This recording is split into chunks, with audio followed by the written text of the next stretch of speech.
Самата работа во овие 6 години, 7, колку што е, ни кажува дека одгледувањето на говеда е добар бизнис. Сите сме научени некако да бареме некој демек не е испатливо, меѓутоа доколку имаме добар потенцијал, се мисли на крави со добра генетика, доколку имаме правилна избалансирана храна на која да ја даваме значи тие ќе ги дадат потребните количини на млеко за да можеме да се носиме во оваа работа. Инаку доколку немаме доволно количини на млеко, мислам дека ние не можеме да обстанеме. Иначе во тој дел сме малку едуцирани. Тука ќе се земам јас како пример, затоа што знам уште многу работи ми фалат за да научам во тој дел како да ги одгледувам кравите и да применам некои нови технологии на фармата за да можеме да се носиме со самото време. Доколку тоа не го применеме, мислам дека ќе имаме сериозен проблем, поготово на овие моментални кризи кои што во моментот се наоѓа крварството во нашата земја. Мислам дека ако не сме добро припремени, ние во оваа работа ќе се изгубиме.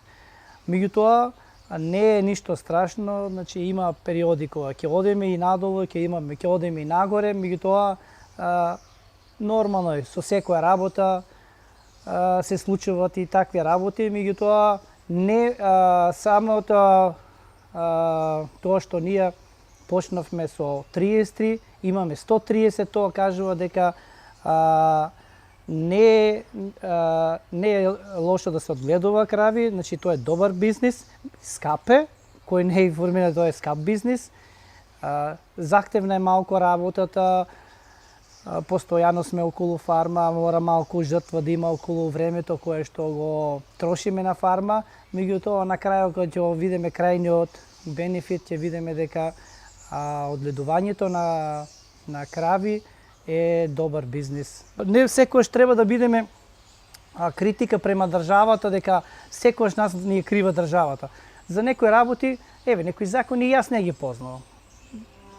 Можеби убаво ќе биде таа разговорите помеѓу кооперантите, млекарите и представници што се од државата или од Министерството за земјоделие да бидат постојани и да има повеќе разговор. Колку повеќе разговараме, толку полесно ќе изнајдеме или па ќе бидеме подготвени за вакви моменти како сега што е моменталната криза која што е со откупот на млекото и цените. Меѓутоа, ако ние претходно се договараме, седеме, ќе бидеме малку подготвени на вакви кризи. Таа комуникација не треба да не плаши. Треба да разговараме со нив, треба да разговараме со млекарата, треба да разговараме и ние меѓу нас самите фармери и помеѓу нас да се створи некоја доверба, да може и ние да соработуваме помеѓу себе, да можеме да искористиме некои можности што ни ги нуде државата или на светско ниво, кои што некои новитети во смисла